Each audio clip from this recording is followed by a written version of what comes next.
بسم اللہ الرحمن الرحیم۔ السلام علیکم ورحمۃ اللہ وبرکاتہ۔ محترم ناظرین، دار الفتح صفحہ نمبر 49 جلد نمبر 3 میں مرکوز ہے کہ حاملہ عورت کے ساتھ ہم بستری کتنی مدت تک کرنی چاہیے، یعنی کہ حمل ٹھہر جانے کی صورت میں کتنے ماہ تک مرد اپنی بیوی کے ساتھ ہم بستری کر سکتا ہے، اور حاملہ عورت کے ساتھ ہم بستری کرنے کے نقصانات بچے کو کیا ہوں گے اور عورت کو کیا ہوتے ہیں، اور حاملہ عورت کے ساتھ ہم بستری کرنے کے فائدے کیا ہیں۔ حدیث مبارکہ اور قرآن پاک کی روشنی میں آج کی اس معلوماتی ویڈیو کا دینے کا مقصد یہ ہے، ہم تمام مسلمانوں کو یہ پتہ اور معلوم ہونا چاہیے کہ شریعت محمدیہ میں حاملہ عورت کے ساتھ ہم بستری کب تک کر سکتے ہیں۔ محترم ناظرین، اپنی بیوی کے ساتھ ہم بستری کرنا سنت ہے، اور سنت عمل جس نے ایک ادا کیا گویا اس نے 10 نیکیاں حاصل کی۔ حدیث صحیح مسلم میں حضرت عبداللہ بن عمر رضی اللہ تعالیٰ عنہ فرماتے ہیں کہ اللہ تعالیٰ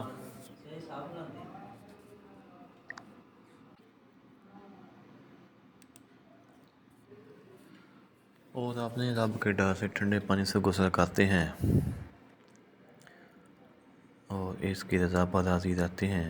اس وقت اللہ تعالیٰ فرشتوں سے فرماتا ہے، اے فرشتوں، تم ان کے حساب کا گناہ معاف کر دو، کیونکہ اس نے میری رضا کے لیے ٹھنڈے پانی میں غسل کیا ہے، اس لیے میں ان پر راضی ہو گیا۔ محترم ناظرین، اپنی خواہش پر صبر کرنا بہت مشکل ہوتا ہے، تو اب سوال یہ ہے کہ مرد اپنی حاملہ بیوی سے ہم بستری کب تک کر سکتا ہے؟ 2 مہینے، 4 مہینے، 6 مہینے، کب تک وہ ہم بستری کر سکتا ہے، اور کب اس کو منع ہے؟ حمل کے دوران اگر ہم بستری کی جائے تو اس کا فائدہ کیا ہوتا ہے اور نقصانات کیا ہوتے ہیں؟ حاملہ عورت سے ہم بستری کتنے مہینوں تک ایک خاوند کر سکتا ہے؟ تو جواب بڑی توجہ کے ساتھ سنیے گا۔ پہلے تو یہ بات سمجھنا ہوگی کن کن صورتوں میں اسلام کے اندر ہم بستری کرنا منع ہے۔ پہلی چیز ہے حیض کے دوران۔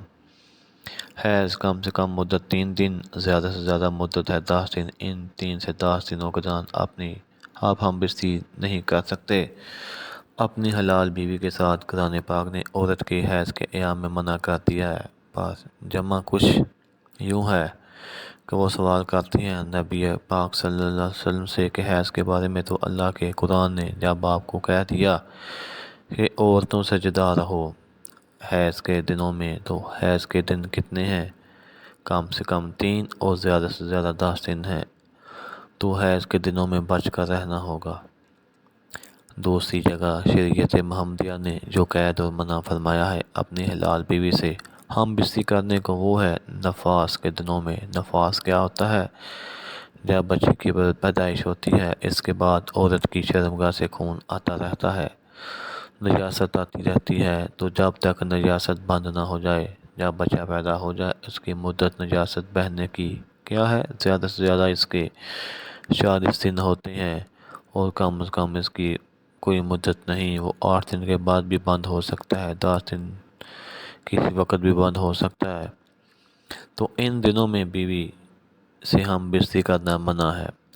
اب ہے مقام کے اعتبار سے مقام کے پیچھے کے شرمگاہ جائے پخانہ کے اندر دخول کرنا، جہاں سے ہم بستری کرنا اللہ کے قرآن نے منع کر دیا۔ شریعت مطہر کے دیگر تمام علماء کرام اور ہمارے پیارے نبی حضرت محمد صلی اللہ علیہ وسلم سے یہ بات ثابت شدہ ہے، عورت کی پیچھے کی شرمگاہ سے ہم بستری کرنا، دخول کرنا حرام ہے، بچنا ہوگا۔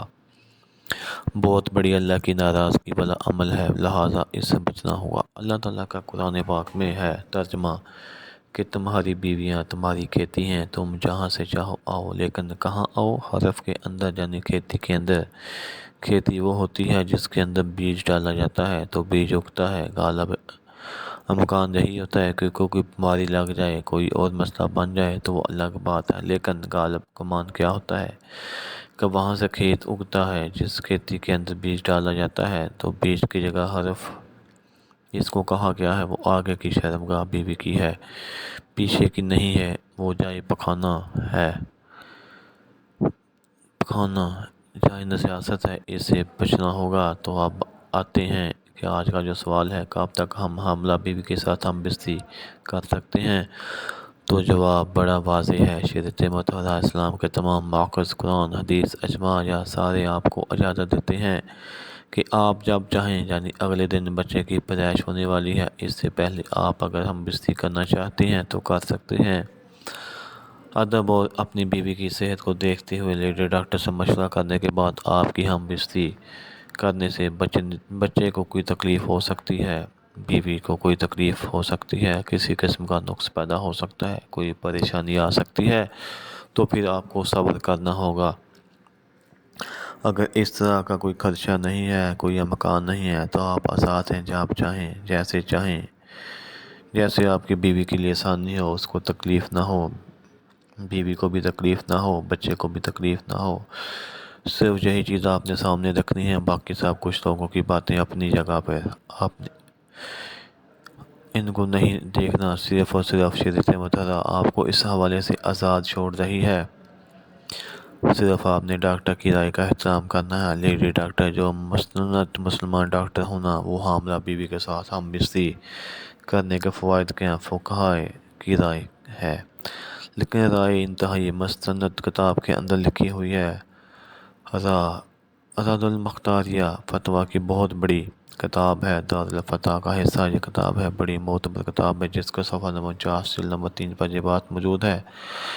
اگر حاملہ بیوی سے ہم بستری کی ہے تو بچہ، اس کی قوت سماعت کے اندر اضافہ ہوتا ہے، مضبوط ہوتی ہے، اس کے بال بڑھتے ہیں، اور تیسری چیز یہ ہے کہ اس کی بینائی تیز ہوتی ہے۔ یہ فائدے ہیں اس عمل کے۔ اگر اس کو اس سوچ کے ساتھ، اس یقین کے ساتھ کیا جائے تو انشاءاللہ یہ فائدہ حاصل ہوگا۔ اور ظاہر سی بات ہے، خواہش تو پوری کرنی ہے انسان کو، اللہ تعالیٰ نے پیدا کیا ہے، اس کے سامان بھی پیدا کیے ہیں، خواہش کی پورا کرنے کے حلال طریقے سے بندہ پورا کر رہا ہے تو اس پر کوئی پابندی نہیں ہے۔